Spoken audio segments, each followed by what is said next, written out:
Bismillahirrahmanirrahim. Assalamualaikum warahmatullahi wabarakatuh. Alhamdulillah, salatu wassalamu ala rasulillah wa ala alihi wa sahbihi wa man walah. Tolibat kelas 7 yang dimuliakan Allah Ta'ala.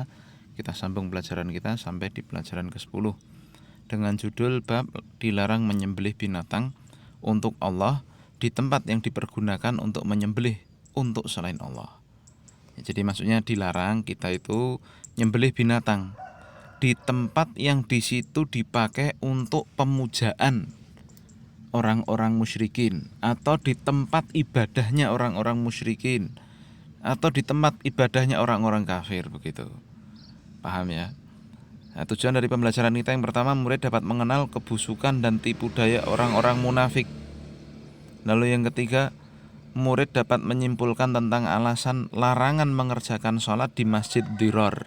Masjid Diror itu masjid yang didirikan bukan kejayaan Islam, tetapi justru untuk mengintai orang Islam saat itu, ya, untuk mengintai orang Islam, ya, orang-orang munafik yang mendirikannya, sehingga kalau memang bisa menyerang Islam, ya mereka lakukan itu, ya, maka kaum muslimin dilarang sholat di situ. Lalu yang ketiga, murid dapat menyimpulkan sisi pendalilan penulis dari ayat dalam bab ini, ya, kita baca mukaddimahnya. Menyembelih untuk Allah di tempat yang digunakan untuk menyembelih bagi selain Allah, ini merupakan sarana yang mengantarkan kepada kesyirikan. Maka wajib bagi kita untuk berhati-hati dan menjauhinya. Saya kasih contoh nyata. Misalkan orang mau nyembelih di hari raya Idul Adha, ya, nyembelih apa? Sapi atau kambing. Tapi dia lakukan di pura misalkan. Atau dia lakukan di candi misalkan.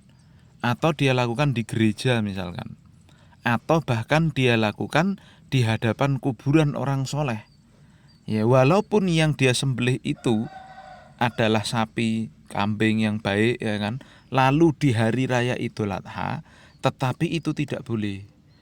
Apa masalahnya?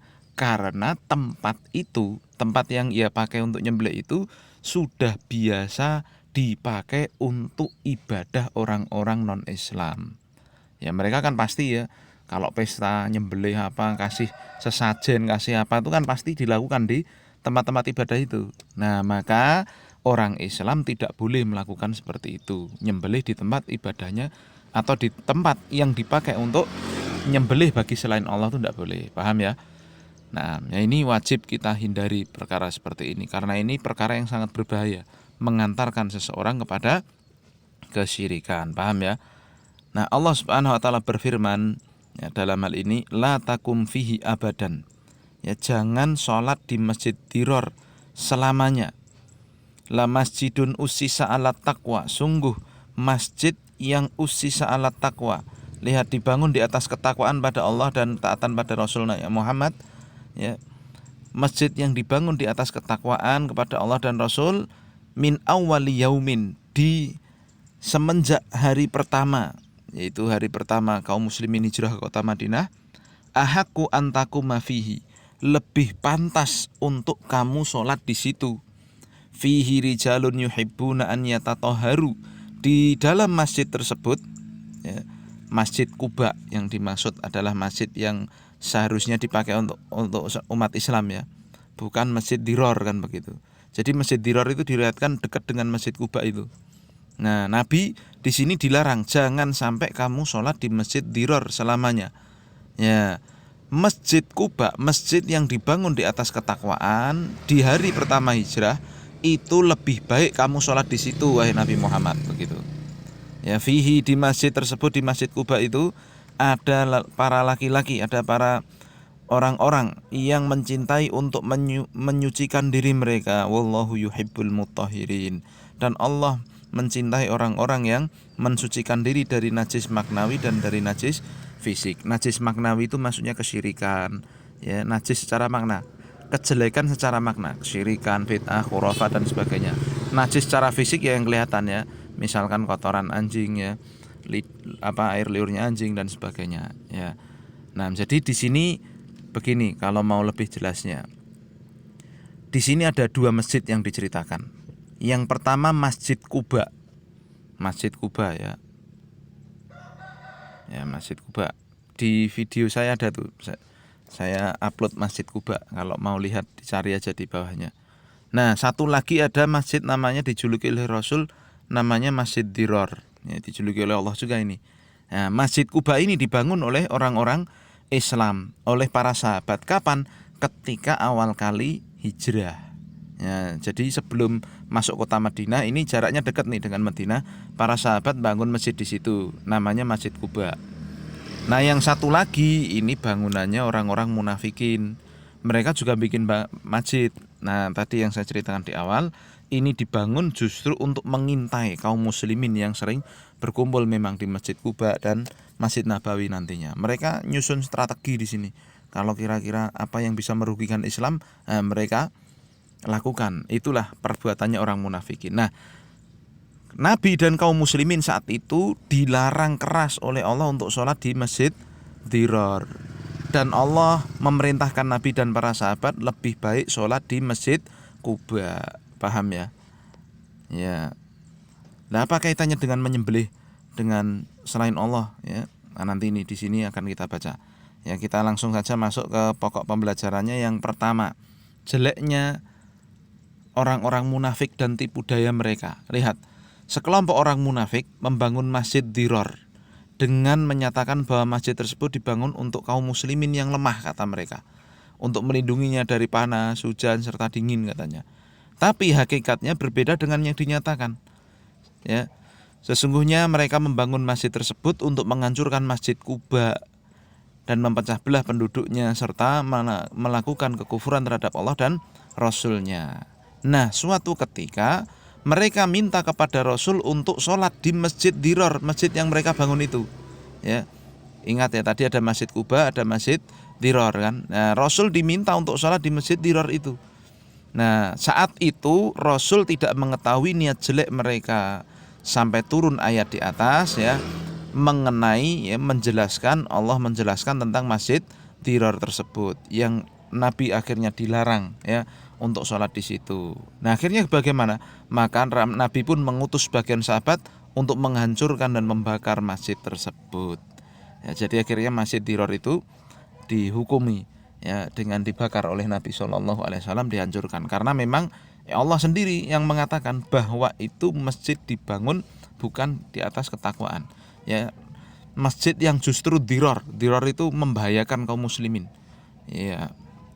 Nah, Allah mengatakan dalam perkara ini, walladzina takhadhu masjidan diraran wa kufran, ya. Dan orang-orang yang menjadikan masjid, ya, maksudnya mendirikan masjid untuk menimbulkan kemudorotan. Diror itu ya dari ini, mudorot ya. Orang-orang munafik yang membangun masjid untuk menimbulkan kemudorotan dan kekufuran kepada orang-orang mukmin, ya. Wa tafriqan bainal mu'minin, dan mereka membangun masjid tersebut dengan tujuan untuk memecah belah kaum mukminin, wa irsadan liman haraballaha wa rasulahu min qablu, ya, serta masjid tersebut dipakai untuk mengintai, menunggu kedatangan orang-orang yang telah memerangi Allah dan Rasulnya, ya. Walayakhlifunna in aradna illal husna, dan sungguh orang-orang munafik itu kalau ditanyai kenapa bangun masjid itu, mereka pasti menjawab, kami ini hanya menginginkan kebaikan.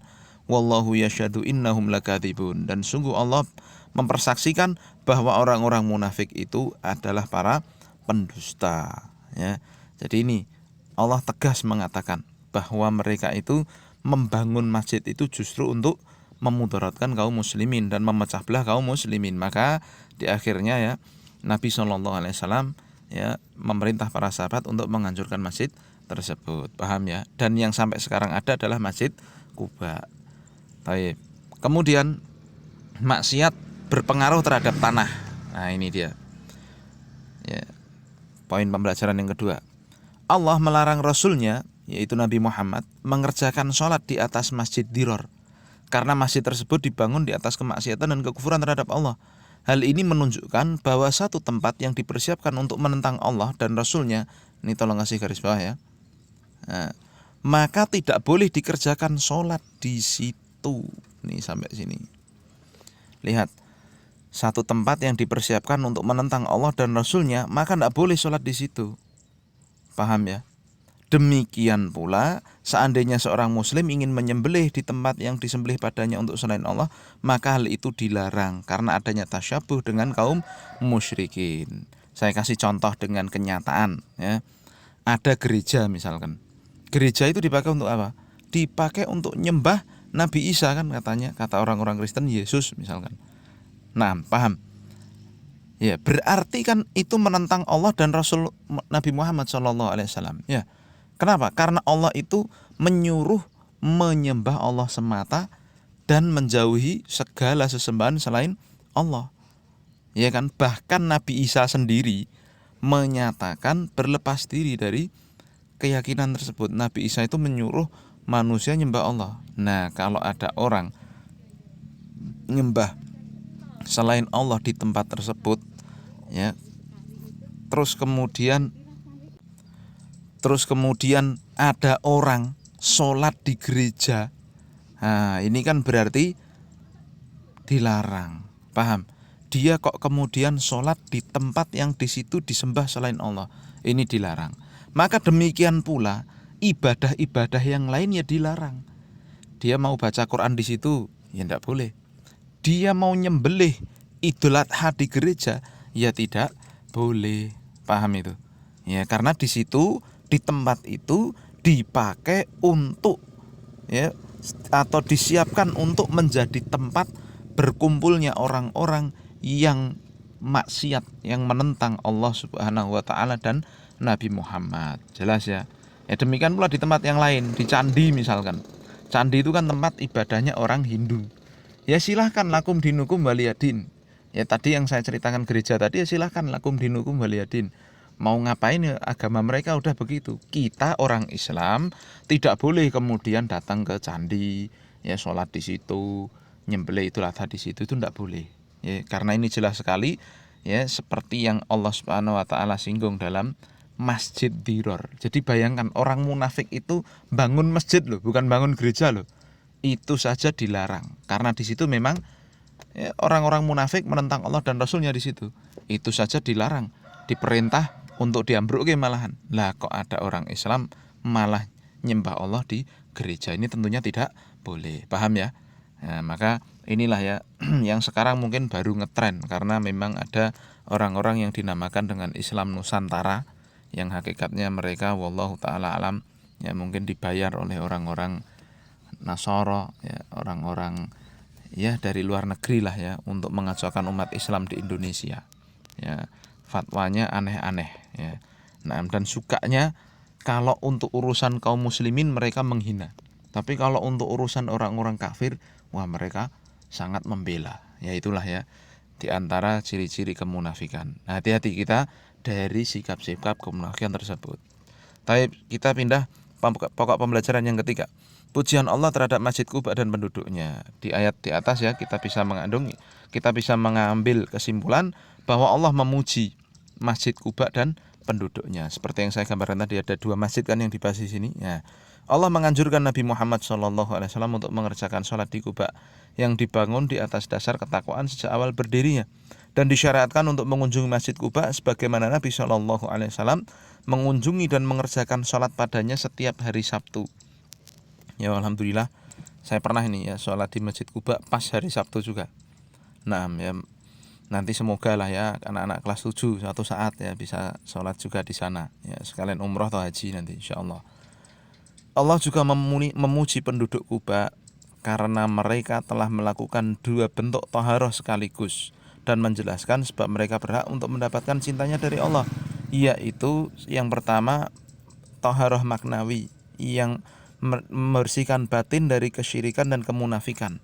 Jadi orang-orang yang suka sholat di Masjid Kuba ya itu ya dulu disaksikan oleh Allah ya, bahwa mereka itu adalah orang-orang yang bersih batinnya dari kesyirikan dan munafikan. Dan juga mereka orang-orang yang suka taharah hissiyah, yaitu membersihkan fisik dari semua najis. Ya.